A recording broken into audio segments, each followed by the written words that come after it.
With PHP, we can connect and manipulate database, and MySQL is the most popular database system used with PHP.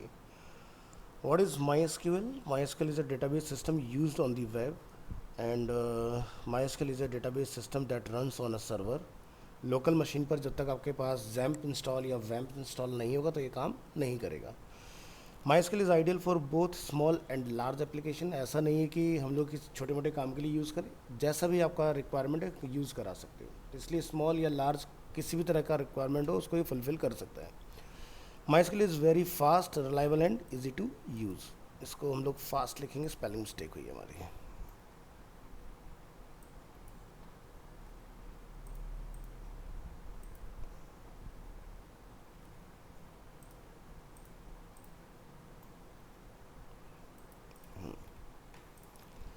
Very fast, reliable and easy to use. And MySQL use standard SQL. SQL stand for structure query language. MySQL complies on a number of platforms, यानी कि different types of technologies के साथ जो backend में आपका database होता है वो आपका MySQL ही होता है. ठीक है. MySQL is free to download and use. MySQL is developed, distributed and supported by Oracle corporation, जो बेसिकली जावा को भी ऑन करते हैं. जावा बेसिकली उन्होंने लिखा नहीं था, जावा को उन्होंने टेक ओवर किया था. ठीक है. MySQL इज नेम्ड आफ्टर को founder Monty Widenius daughter My. The data in a MySQL database are stored in a tables. A table is a collection of related data and it consists of columns and rows. बंद हो रहा है कि बार बार वही बताना अगर बंद होता है तो. Database are useful for storing information categorically. A company may have a database with the following tables. May be उसके एम्प्लॉयज़ होंगे तो उसके लिए एम्प्लॉयज़ का डेडिकेटेड डेटाबेस होगा. प्रोडक्ट्स अगर कोई कंपनी सेल कर रही है या फिर उसके कुछ कस्टमर्स हैं या उसके कुछ ऑर्डर्स हैं तो उसके लिए, जैसे अरीना का अगर हम लोग एग्जाम्पल है तो हमारा कोर्स एक टेबल हो सकता है, फैकल्टीज़ एक टेबल हो सकता है, मैनेजमेंट एक टेबल हो सकता है. तो इस तरह से अलग अलग हमारे टेबल्स होते हैं. PHP plus MySQL database system. PHP combined with MySQL are cross-platform. You can develop in Windows and served on the Unix platform. So look at the following query. This is a query. Select last name from employees. So employees is a table, last name is a column. ठीक है. तो इस तरह से basically हम लोग इसमें query run करते हैं अपना. The query above selects all the data in the last name columns from the employees table. Download MySQL database. If you don't have a PHP server with MySQL database, you can download it for free from like आप ले सकते हो उसको XAMPP से, WAMP से, LAMP से, MAMP से. मतलब अलग अलग OS के हिसाब से अलग अलग टाइप के आपको मिल जाएंगे.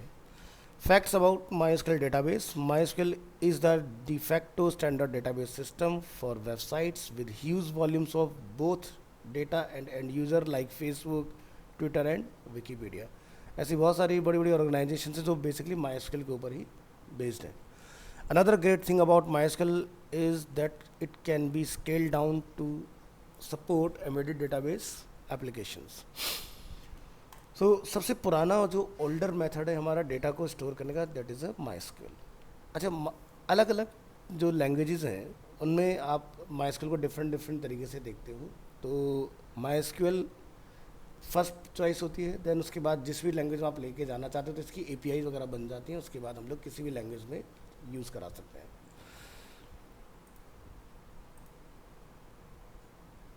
बैक करेंगे, आज की डेट में आते हैं 15th MySQL डेटाबेस. यहाँ तक का हमारा पार्ट कंप्लीट है. आज हम लोग देखेंगे MySQL में हम लोग कनेक्ट की क्वेरी किस तरह से चलाते हैं. सो PHP 5 and later can work with a MySQL database using. अब जो PHP 5 के बाद जो हमारे वर्जन्स आए हैं, ठीक है, उसमें क्या चलता है MySQLi. अब MySQL नहीं लिखते हम लोग, क्या लिखते हैं MySQLi.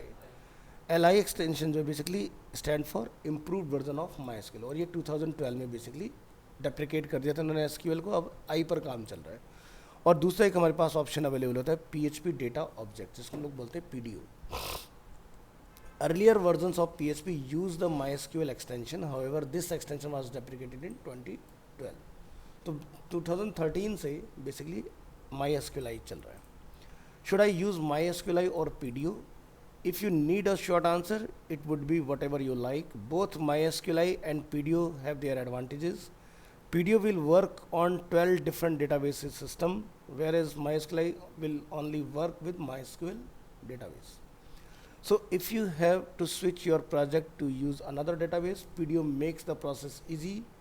You only have to changes the connection strings and a few queries. With MySQL you will need to rewrite the entire code, queries included. मतलब MySQL में सब कुछ करना पड़ेगा, PDO में हमें ऐसा कुछ करने की ज़रूरत नहीं है. हम किसी भी डेटाबेस के साथ बहुत इजीली इसको इमर्ज करा सकते हैं. Both are object oriented but MySQL also offers a procedural API. So अगर हम लोग PDO का यूज़ नहीं कर रहे हैं तो हम लोग अपना API बना सकते हैं, कोई problem.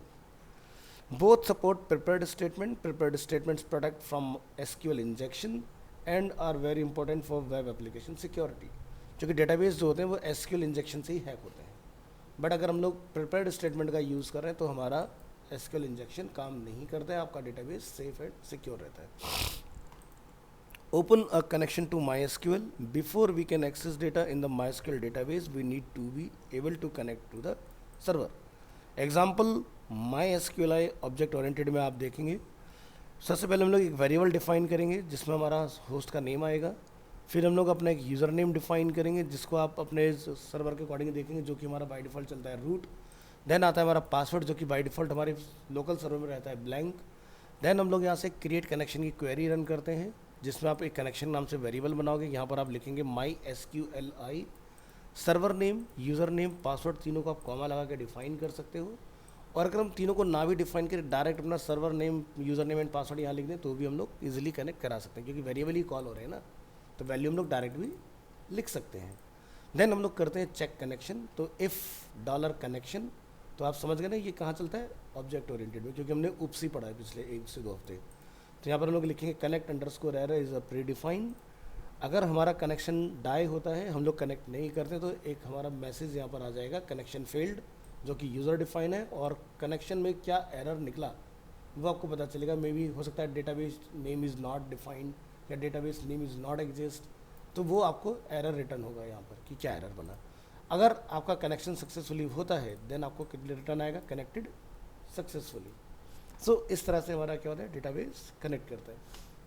Note on the object-oriented example above, $connect underscore error was broken until PHP 5.2.9 and 5.3.0. If you need to ensure compatibility with PHP versions prior to 5.2.9 and 5.3.0, use the following code instead check connection.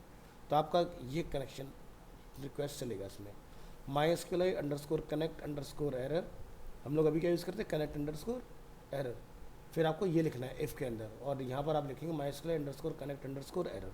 जो हम लोग यहाँ पर लिख रहे हैं only connect underscore error. इतना change आएगा अगर हम लोग 2012 से पहले वाले की बात कर रहे हैं.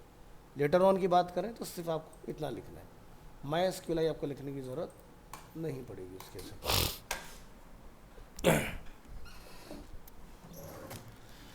चलिए, तो आज हम लोग आगे कंटिन्यू करेंगे अपना कि किस तरह से हम लोग एक डेटाबेस अपना with the help of PHP and MySQL create कर सकते हैं. सो यहाँ आएंगे, एक न्यू फाइल बनाएंगे अपना, और इसको हम लोग नंबर असाइन करेंगे 3 अंडरस्कोर MySQL क्रिएट टेबल, या क्रिएट पहले डेटाबेस होना, टेबल अभी हमारा डेटाबेस नहीं बना है. Create database .php. यहाँ जाइए, लिखिए BS5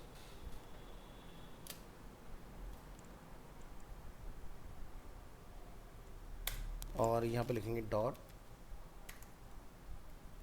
container dot row dot col, और यहाँ पर जाके एक हेडिंग डिफाइन करेंगे इसके अंदर, और यहाँ लिखेंगे PHP क्रिएट MySQL डेटाबेस. और database consists of one or more tables. ठीक है, तो एक डेटाबेस क्या है, कलेक्शन ऑफ टेबल्स. तो यानी कि मान लो एक डेटाबेस है हमारे ऑर्गेनाइजेशन का नेम से, फॉर एग्जांपल अरीना, तो अरीना के अंदर जितने भी हमारे डिवीज़न है डिफरेंट डिफरेंट, उन सबको हम लोग एक टेबल कंसिडर कर सकते हैं। जैसे हमने हमारा क्या हो गया, जैसे ये अरीना के नंबर ऑफ 8 सेंटर्स हैं, ठीक है। तो कंपनी का नेम क्या है, CKPL फॉर एग्जांपल, तो हमने CKPL के नाम से एक डेटाबेस बनाया और उसके अंदर हम लोगों ने अरीना साउथ एक्सटेंशन, अरीना प्रीत विहार, कोहाट, नोएडा 18, नोएडा 62, कमला नगर, चंडीगढ़, इस तरह से हमने सारे क्या बना दिए, टेबल्स बना दिए अलग अलग। या फिर हम लोग इनके डेडिकेटेड भी बना सकते हैं, इन सभी के जो मैंने नाम बताए इनके भी डेडिकेटेड टेबल्स बन सकते हैं अलग अलग।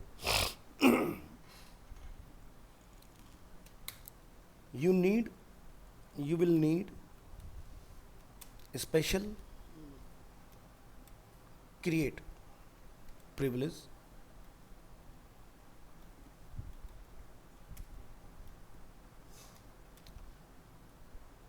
to create or to delete a MySQL database.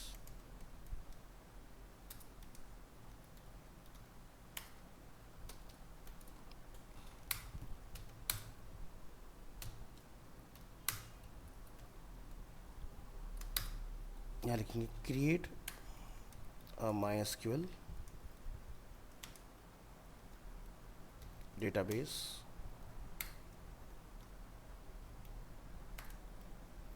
using MySQLi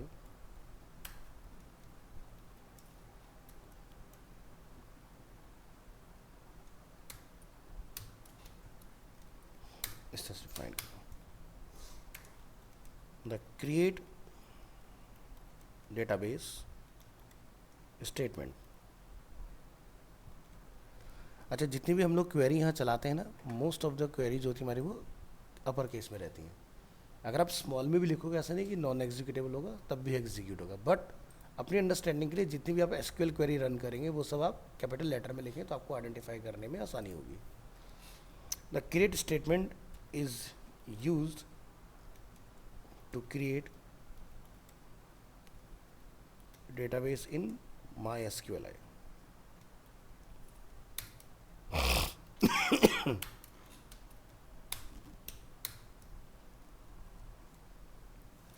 तो चलिए ट्राई करते हैं इसको।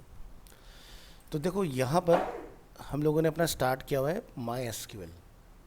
अभी तक हम लोग इसको चला रहे थे, अब से हम लोग इसको भी ऑन करेंगे अपने एडमिन को, ठीक है।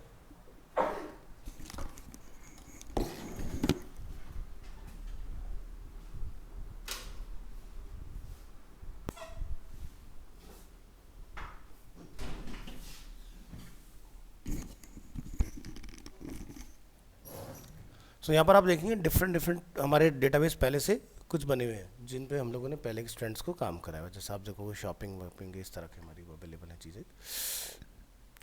तो यहाँ पर होता है हमारा ऑप्शन डेटाबेसेस का, और इनको हम लोग यहाँ से चाहें तो हटा भी सकते हैं, जैसे MyDB, PHP CRUD, यहाँ से एक रिएक्ट के नाम से अवेलेबल है, शॉपिंग के नाम से अवेलेबल है, वर्डप्रेस के नाम से अवेलेबल है।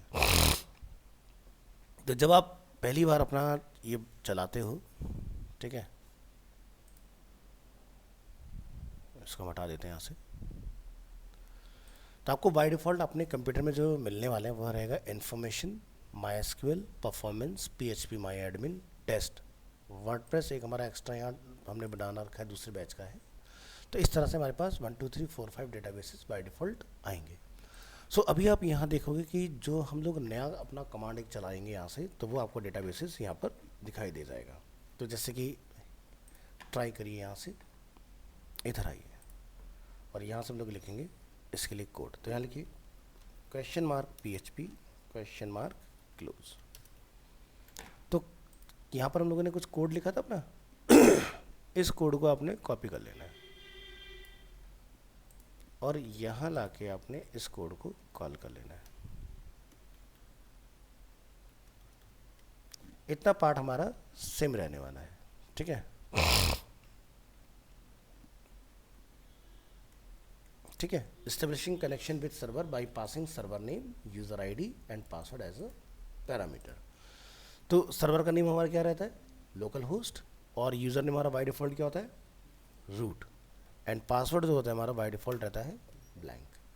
अब ये रूट कैसे पता कि भी रूट रहेगा, तो इसके लिए आपको वापस से अपने यहाँ आना पड़ेगा और यहाँ पर आप देखेंगे यूज़र अकाउंट्स, तो हमें यहाँ पर क्या दिखाई दे रहे हैं, रूट। ठीक है, क्या पासवर्ड कोई लगा हुआ है, नो। ठीक है, सर्वर का नेम क्या है, होस्ट नेम क्या है, लोकल होस्ट। तो इस तरह से हमें ये चीज़ें पता लग जाएंगी। तो इतना काम हमारा जो रहेगा वो सेम रहेगा। ठीक है, तो चलो पहले ये चेक करके देखते हैं क्या हमारा जो कनेक्शन है वो इस्टेब्लिश हो रहा है बैकएंड से या नहीं हो रहा है। अगर इतना काम हो गया तो फिर आगे का फर्दर हम लोग चेक करेंगे। तो चलिए यहाँ से इस फाइल को हम लोग करेंगे रन, यहाँ से करिएगा बैक, करेंगे रिफ्रेश एंड क्लिक। सो हमें एक मैसेज रिटर्न आना चाहिए, कनेक्टेड सक्सेसफुली, यानी कि हम लोग बैकएंड से सक्सेसफुली कनेक्ट कर गए हैं। तो इसके आगे अब हम लोग अपनी क्वेरी फर्दर जो है वो लिख सकते हैं। तो यहाँ लिखिए क्रिएट डेटाबेस और एंटर लिखेंगे। लेकिन यहाँ पर SQL वेरिएबल कुछ भी रख सकते हो, लेकिन हम लोग ये डिफाइन कर रहे हैं। तो यहाँ पर जाकर हमने कमांड चलाया क्रिएट डेटाबेस। तो क्रिएट डेटाबेस क्या है, SQL क्वेरी हमारे, MyDB क्या है, हमारे डेटाबेस का नेम। यहाँ पर जाएंगे, लिखेंगे इफ़, और इस पे जाके हम लोग यहाँ डिफाइन कर लेंगे डॉलर, हमारे कनेक्शन का नेम क्या है, डॉलर कनेक्शन। तो लिखेंगे कनेक्शन क्वेरी SQL, अगर हमारी ये ट्रू है तो क्या होगा, यहाँ जाइए एको करेंगे यहाँ से डेटाबेस क्रिएटेड सक्सेसफुली, इसको बंद करेंगे यहाँ से, फिर लिखेंगे एल्स एरर क्रिएटिंग डेटाबेस। अगर एरर कोई निकलता है तो उस एरर को प्रिंट कराएंगे और नीचे हम लोग क्या करेंगे, कनेक्शन क्लोज। ठीक है, इतना काम हमने यहाँ से कंप्लीट करना है। हमने फाइल को किया है कंट्रोल-S। इसके बाद आप यहाँ होगे। ठीक है, तो यहाँ पर हमें दिखाई देगा एक MyDB के नाम से एक डेटाबेस क्रिएट होना चाहिए। चलिए प्रेस करिए F5, क्या लिखा है, डेटाबेस क्रिएटेड सक्सेसफुली। जरा यहाँ रिलोड करके ये चेक करो कि MyDB के नाम से कोई डेटाबेस बना है, इसमें क्रिएट हो गया ना MyDB के नाम से डेटाबेस। ये देखो लिखा रहा MyDB। तो ये है बेसिकली डेटाबेस बनाने की कमांड। ठीक है, ये है आपके पैरामीटर्स, यानी कि हमारे बैकएंड की कॉन्फ़िगरेशन। यहाँ से हमने इसको बेसिकली एक कनेक्शन के अंदर कॉल करा लेना है। ये पार्ट चेक करेगा कि हम लोग कनेक्ट हुए सक्सेसफुली या नहीं। मान लो कि तुमने सब कुछ कोड सही लिखा है लेकिन तुम्हारा सर्वर बंद है, यानी कि तुमने माई एडमिन जो है वो अपना स्टार्ट नहीं किया, यानी कि हम इसकी बात कर रहे हैं SQL की, तो आपको तब भी एरर आएगा कनेक्शन का। और अगर हम लोग कनेक्टेड सक्सेसफुली देख रहे हैं तो फिर हमारा ये वाला पार्ट जो है वो आगे का काम स्टार्ट। तो ये जो इतना पार्ट है आपका, ये हमेशा रहेगा। ठीक है, अब डेटाबेस क्या है, हमारा बन चुका है इसके अंदर। ठीक है, यहाँ जाएंगे और इसमें डिफाइन करेंगे paragraph note, when you create a new database you must only specify the first 3 arguments to the MySQL object, which is server name, username and password.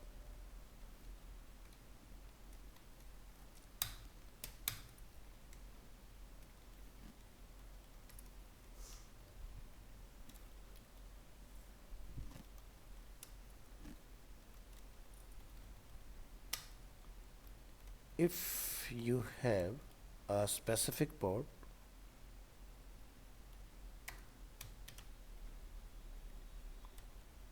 add an empty string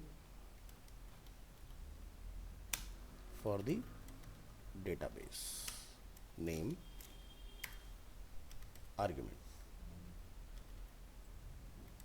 like this. लिखेंगे अपन new space MySQLi, आपका यहाँ name आ जाएगा local host, comma user name, comma password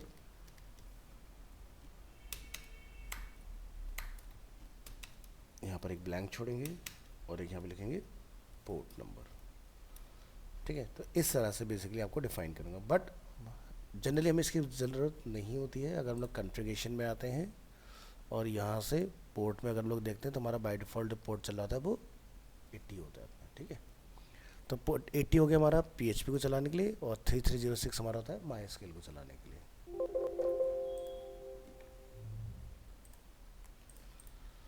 ठीक है जी, तो ये बन गया हमारा डेटाबेस बनाने के लिए सिस्टम। नेक्स्ट, अब हम लोग इस डेटाबेस में डालेंगे टेबल।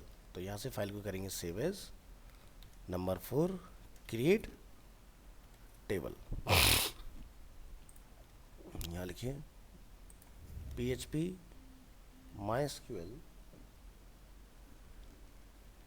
और यहाँ लिखेंगे क्रिएट टेबल। और database table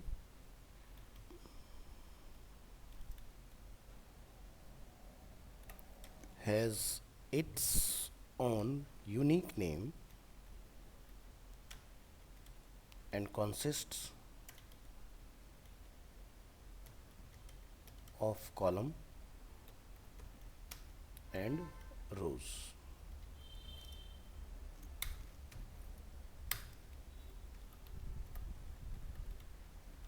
Create a MySQL table using MySQLi. The create table, ठीक है, statement is used to create a table in MySQL. ठीक है, तो इस तरह से जाकर अब यहाँ पर अपना टेबल वगैरह इसके अंदर बना के आ सकते हैं। अच्छा, जब टेबल हम लोग बनाते हैं तो हमें यहाँ पर इतना पार्ट सेम रखना है, बस डेटाबेस वाला पार्ट आपका नहीं आएगा क्योंकि डेटाबेस अपने पास ऑलरेडी अवेलेबल है। सो जैसे for example we will create a table named, हम लिखेंगे माय स्टूडेंट्स with 5 columns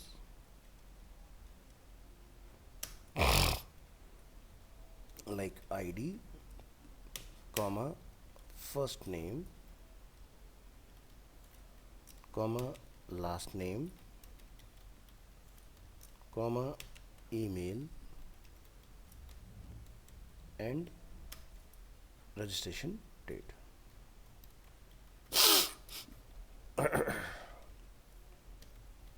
तो ये बेसिकली हमने स्टूडेंट्स के अंदर कुछ कॉलम्स अपने क्रिएट कराने हैं। चलिए, तो इसको हम लोग करेंगे यहाँ से ट्राई। आपने यहाँ जाके डिफ़ाइन कर लेना है, इसके बाद के पार्ट को करेंगे रिमूव और यहाँ जाके आप डिफ़ाइन करें। लिखिए $SQL, बिल्कुल ही रुक गया क्या?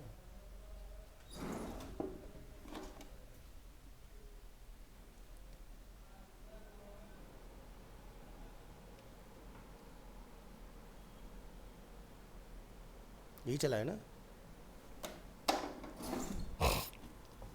यहाँ पर आप जाके डिफाइन करें इन्वर्टेड कोट में, क्रिएट डेटाबेस की जगह हम लिखेंगे क्रिएट, यहाँ पर लिखिए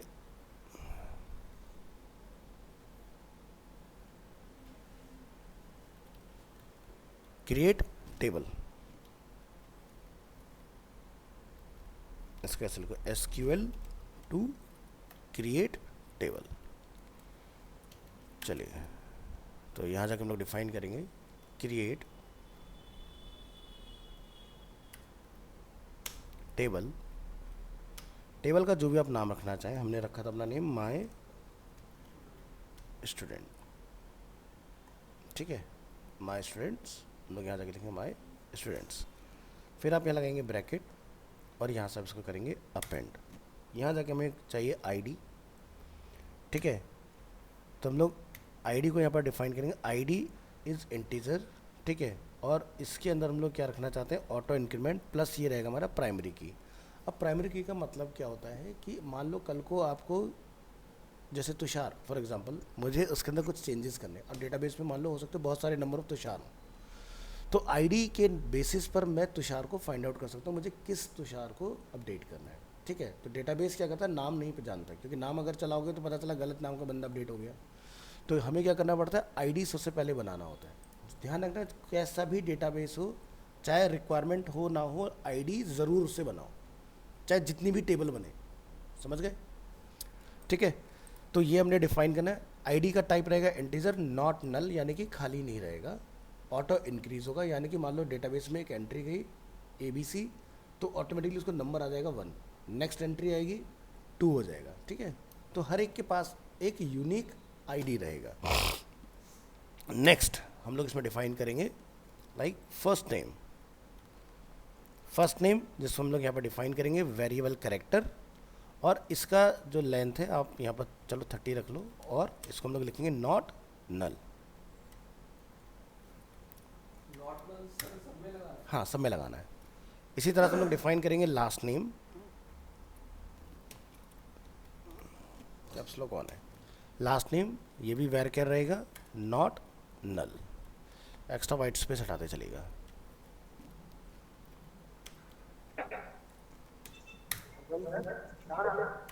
ईमेल ये भी आपका वेर कैर रहेगा, और ईमेल की लेंथ थोड़ा बड़ा होता है तो हमने इसको 60 डिफाइन कर रखा है। ठीक है, और इसी तरह से एक रजिस्ट्रेशन डेट का बना लोगे, तो लिखेंगे REG_डेट।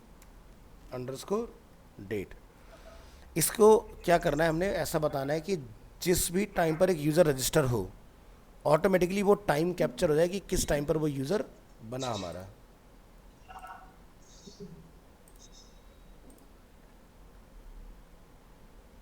सौरभ नीरज अटेंडेंस लगा देता मैंने।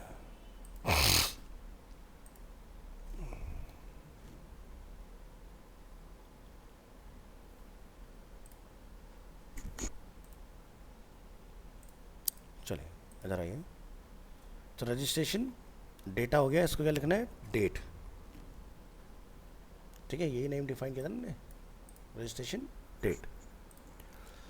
तो इसमें हम लोग क्या लिखेंगे, टाइम स्टैम्प। टाइम स्टैम्प क्या लिखेंगे, जिस टाइम पर बने वो टाइम आपका इसमें कैप्चर हो जाए, तो लिखेंगे रजिस्ट्रेशन डेट टाइम स्टैम्प,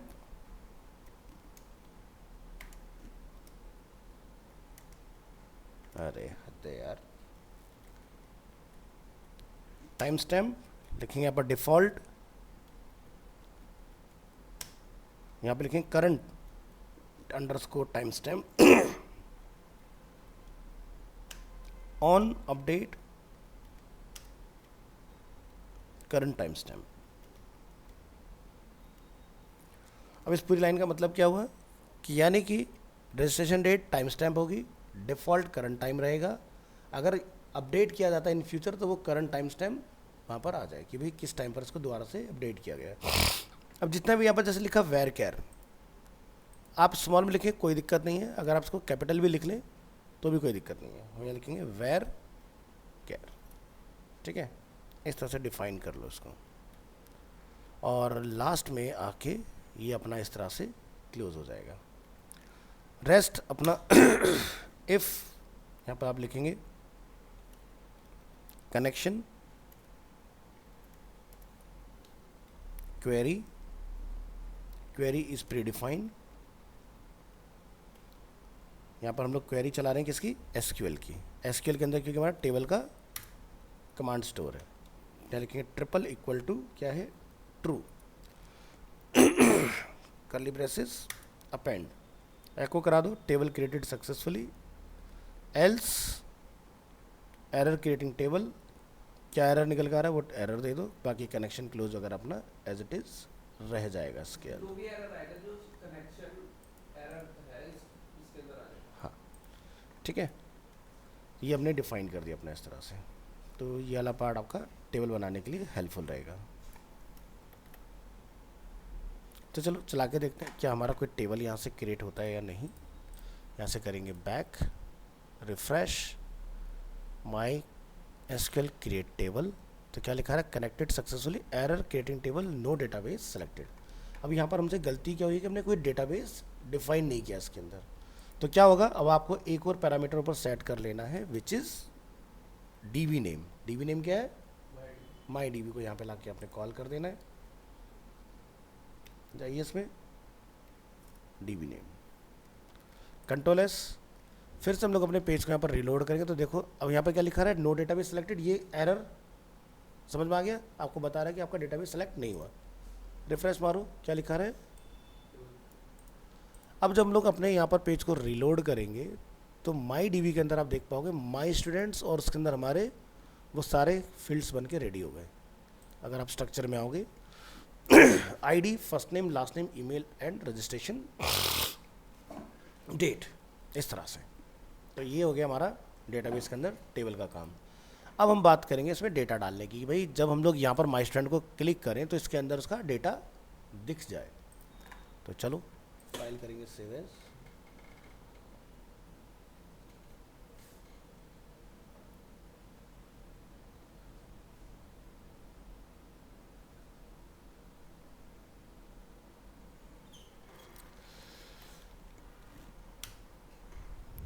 लिखेंगे यहाँ पर MySQL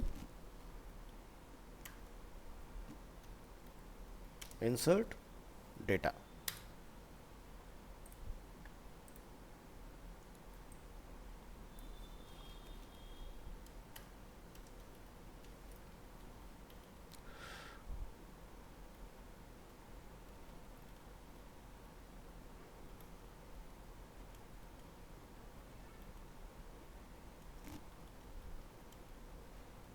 insert data into MySQL using MySQLi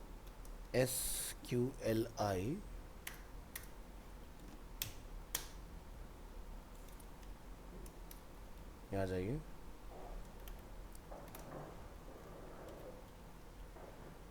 after creating a database and table have been created,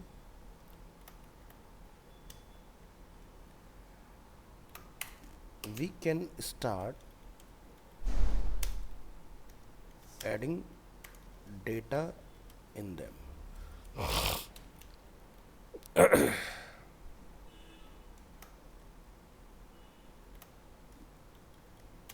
Here are some syntax rules to follow. UL, LI,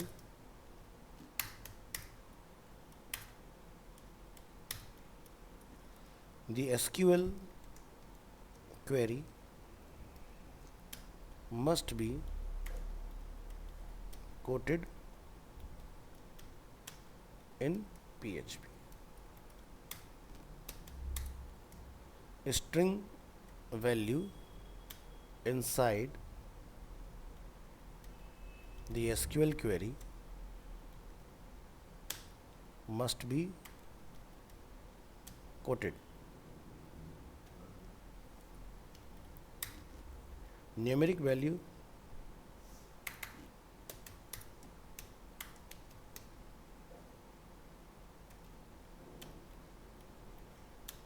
must not be quoted, and the word null must not be quoted.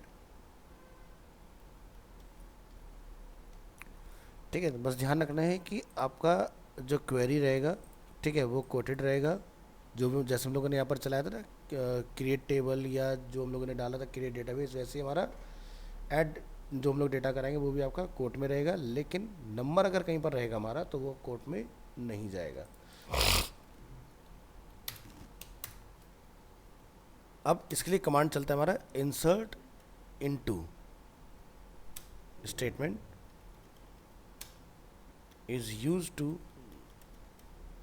add new records to a MySQL table.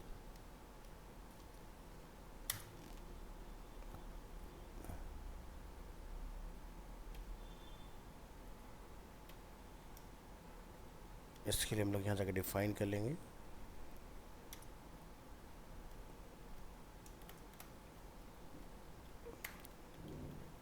Insert into, जो भी आपका table का name है, table name, और जो भी आपके field है, like column 1 2 3 and values 1 2 3।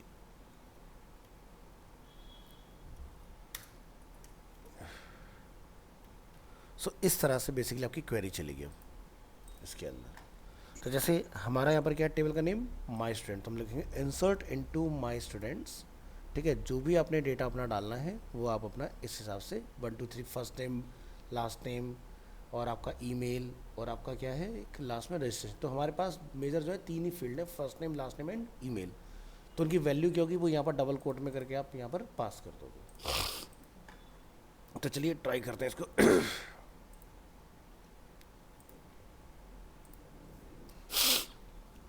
Next,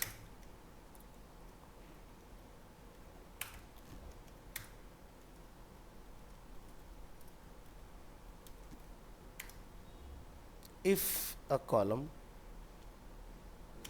is auto increment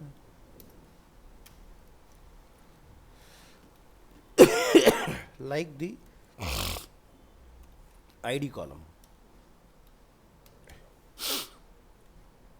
or timestamp with default update of current timestamp,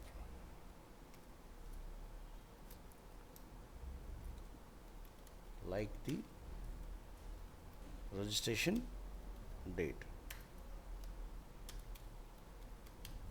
column।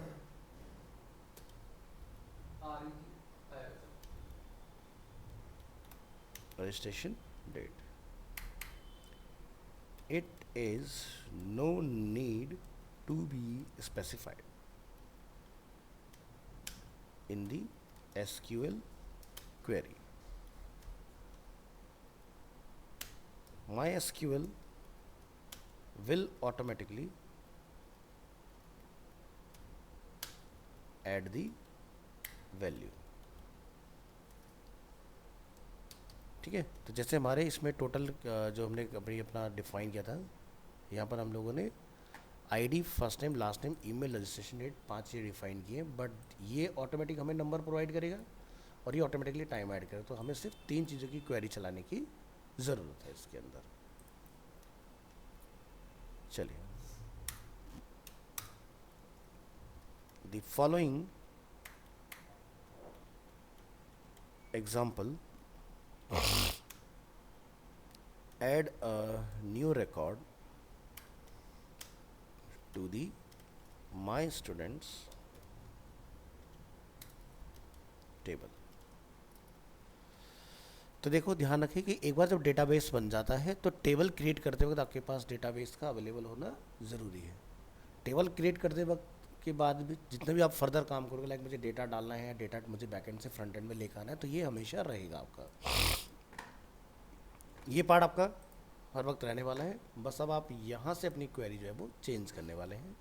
इसमें जाकर हम लोग डिफाइन करेंगे इंसर्ट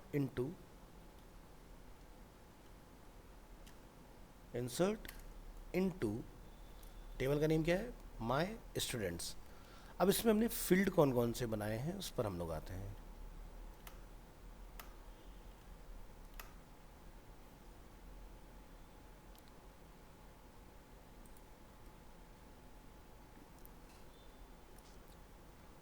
तो हमारा फर्स्ट फील्ड का नेम है जो हमने यहाँ डिफाइन किया था, वो है फर्स्ट नेम।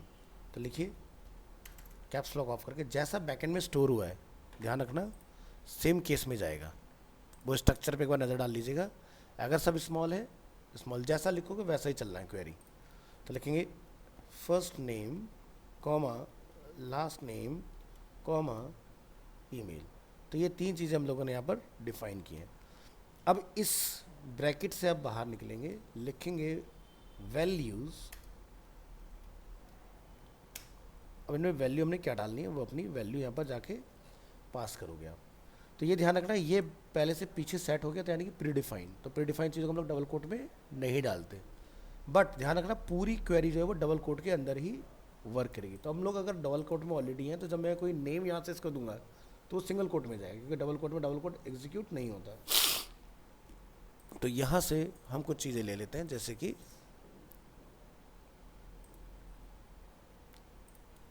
और इसको लेके अपनी फाइल में आ जाते हैं। तो ये हो गया हमारा फर्स्ट नेम, कॉमा, ये हो गया हमारा लास्ट नेम, कॉमा, और ये हो गया हमारा ईमेल। इसके आगे अपने को कुछ नहीं करना, बस नीचे सब कुछ सेम रहेगा। इफ़ कनेक्शन क्वेरी, ध्यान रखना अगर आपने एसक्यूएल नेम रखा तो एसक्यूएल ही रन करेंगे, ट्रिपल इक्वल टू ट्रू। यहाँ पर जाके आप डिफाइन करेंगे न्यू रिकॉर्ड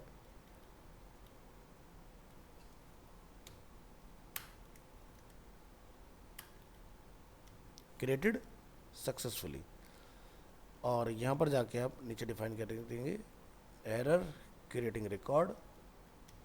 जो भी एरर होगा वो आपको पता चल जाएगा कि हमने कहाँ मिस्टेक की है। फाइल को करेंगे कंट्रोल एस, ब्राउज़र में आएंगे, यहाँ पर इसको करेंगे हम लोग बैक, रिफ्रेश का अटेम्प्ट करेंगे एंड क्लिक करेंगे।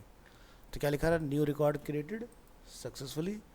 यानी कि अगर हम लोग माई डीबी पर आते हैं तो हमारा माई स्टूडेंट्स टेबल बन चुका है। माई स्टूडेंट्स के अंदर जाते हैं तो आप देखोगे नितिन की आईडी होगी है 1, first name is Nitin, last name is Kushal, email ID is this.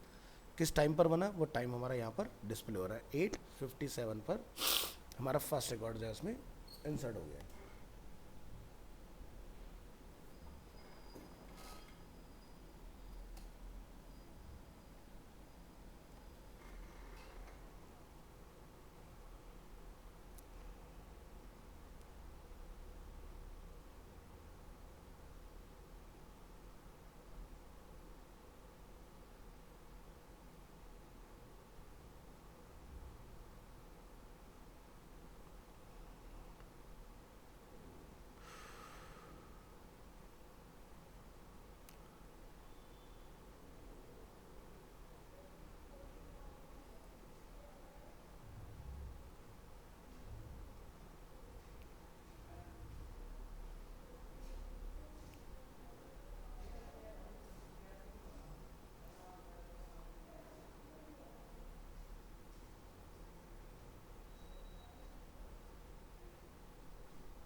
तो ये होता है बेसिकली टाइम का मेंशन करने का एडवांटेज, कि किस टाइम पर कोई यूज़र हमारा रजिस्टर हो रहा है। तो इसकी हेल्प से बहुत इजीली हम पता लगा सकते हैं किस टाइम पर यूज़र हमारा क्रिएट हुआ।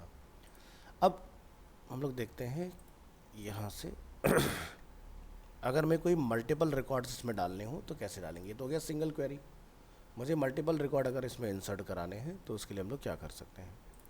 तो यहाँ आएंगे, इसी फाइल को हम लोग सेव एज करेंगे और यहाँ लिखेंगे नंबर 6, यहाँ लिखेंगे insert multiple.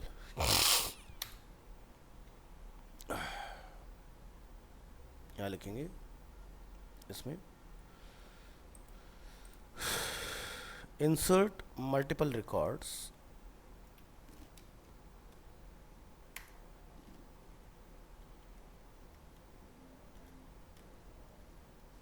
into MySQL using MySQLi.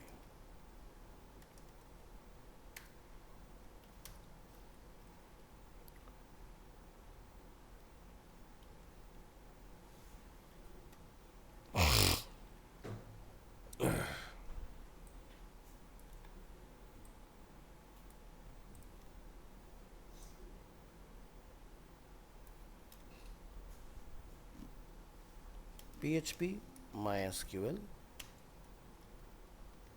records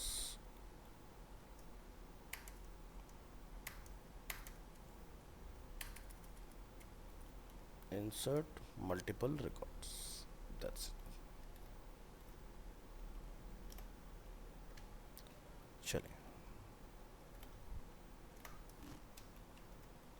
multiple SQL statements, STATEM,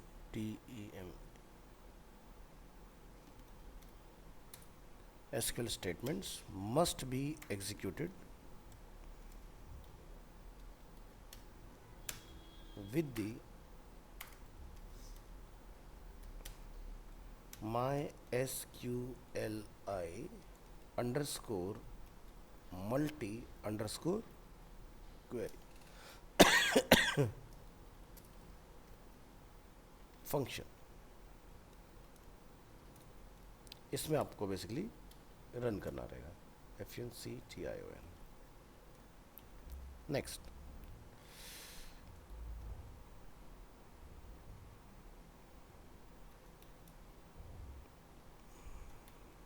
the following example add 3 new records to the my student table। सबको सेम रखेंगे और यहाँ जाके आपने इसको डिफाइन कर लेना है। तो पहले डेटा कॉपी करते हैं, यहाँ आते हैं इसमें और यहाँ से तीनों चीज़ें कॉपी और यहाँ लाके कॉल करा लो। ठीक है, अब इस डेटा को हमने कॉल कराना है। तो यहाँ पर लिखेंगे आप इंसर्ट इनटू माय स्टूडेंट्स। यहाँ पर आप वैल्यूज़ से जो पार्ट है हमारा, ये हमारी फर्स्ट क्वेरी इसके अंदर रन हो गई है। तो बस आपको क्या करना है, जैसे जावास्क्रिप्ट में हम लोग क्या करते हैं, एक वेरिएबल में अगर मैं दोबारा कोई वैल्यू असाइन करते हैं हम लोग क्या लिखते हैं, प्लस इक्वल टू। PHP में प्लस तो चलता नहीं, यहाँ पर कॉन्कैटिनेशन किससे होता है, डॉट के साथ। तो आपने डॉट इक्वल टू का यूज़ करना है बेसिकली। तो लिखेंगे यहाँ पर, ये हो गया हमारा फर्स्ट। अच्छा, फर्स्ट हम लोग ऑलरेडी डाल चुके हैं, तो हमें इसको रिप्लेस कर देना है विद नीरज सिंह और यहाँ से उसका ईमेल आईडी।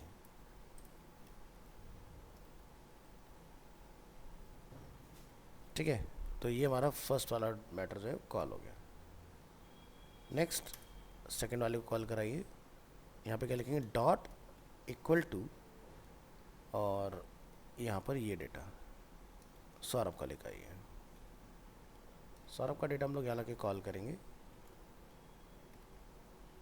ये हमारा ईमेल हो गया, ये हमारा लास्ट नेम हो गया, ये हमारा फर्स्ट नेम हो गया। नेक्स्ट हमारे पास है तुषार, डिलीट।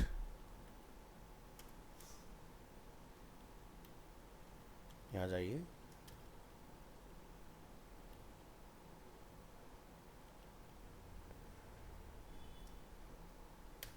इतना ही है ना आपका मेल आईडी बस, शर्मा तुषार से।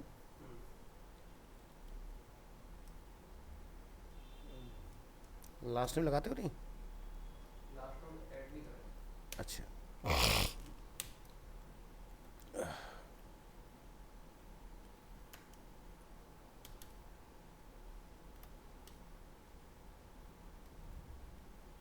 चले। तो ये तीन हम लोगों ने इस तरह से डिफाइन किया। तो बस जहाँ पर आपने लिखा है क्वेरी, यहाँ पर आपको लिखना पड़ेगा मल्टी क्वेरी। ठीक है, और यहाँ से न्यू रिकॉर्ड्स क्रिएटेड सक्सेसफुली आपने टाइप कर देना है। एरर क्रिएटिंग रिकॉर्ड्स, क्या रिकॉर्ड्स का एरर है वो आपको पता चल जाएगा। यहाँ आएंगे, बैक करेंगे, रिफ्रेश करेंगे, MySQL इंसर्ट मल्टी क्वेरी को रन करेंगे। तो यहाँ पर हमें कुछ एरर मिला है, you have an error in SQL syntax, check the manual that correspondence to your MariaDB server version for the right syntax to use near insert into my students. Okay, so यहाँ पर क्या हुआ है कि ये तो हम लोगों ने सही काम किया, लेकिन लास्ट में हमें क्या करना है, इस चीज़ को करेक्ट कर लेना है। तो यहाँ पर आप पहला सिंटैक्स इधर एंड करेंगे, ये सेकंड सिंटैक्स एंड होगा और ये हमारा थर्ड सिंटैक्स रहेगा इसका। इतना आपने चेंज करना है। कोटेड के बाद आएगा सर, कोटेड से पहले आएगा? कोटेड से पहले आएगा, ठीक है, तभी आपका इसमें इंसर्ट करेगा। ज़रा रिफ़्रेश करिए तो क्या लिखा रहा है, new records created successfully.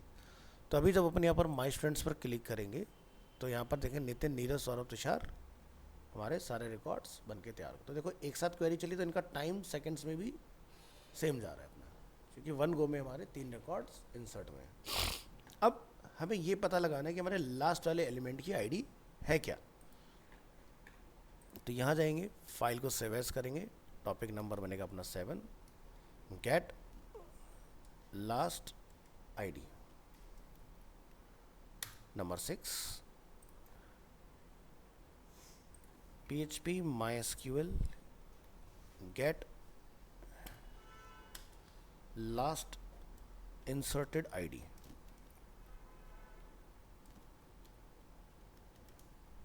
inserted ID।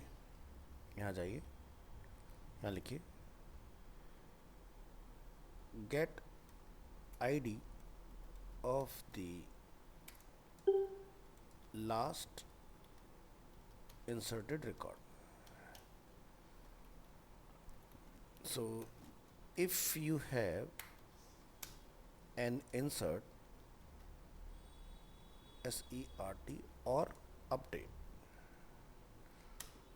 on a table with an auto increment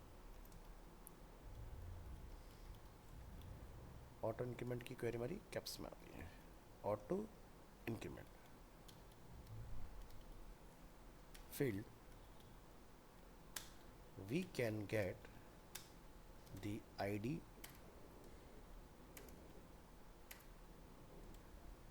of the last inserted या updated record immediately।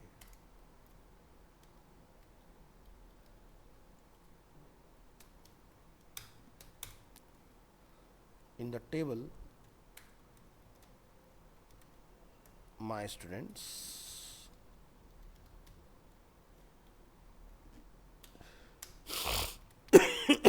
the ID column is an auto increment field।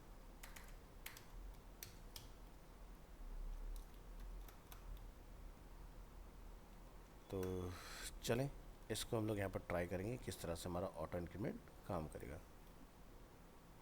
The following examples are equal to the examples from the previous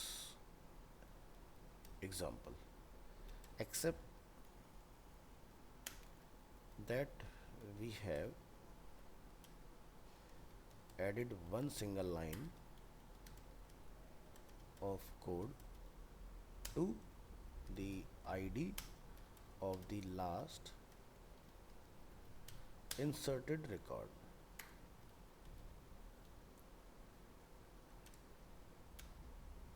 We also echo the last inserted ID। सो इस वाले example के लिए हम एक और नया record यहाँ से ले लेते हैं। यहाँ जाइए,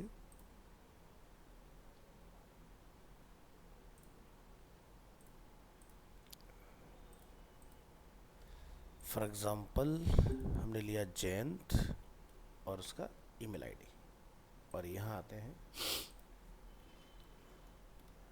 हम सिंगल एलिमेंट ही कॉल कर रहे हैं तो यहाँ जाएंगे, ठीक है, और इसमें जाके आप इसको कॉल करा लोगे।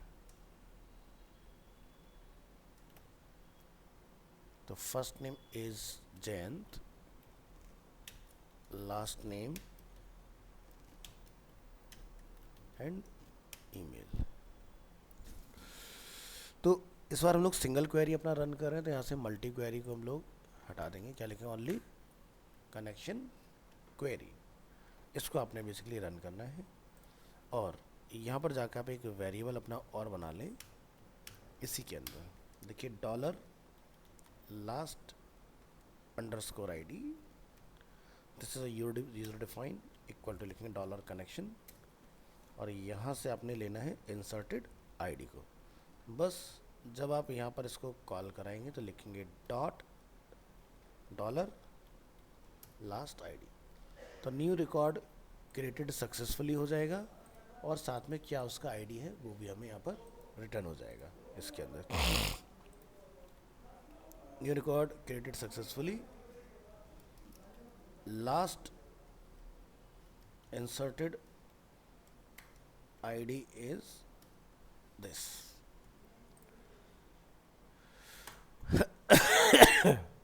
चलिए, तो ये पार्ट हमने इसमें डिफाइन कर लिया।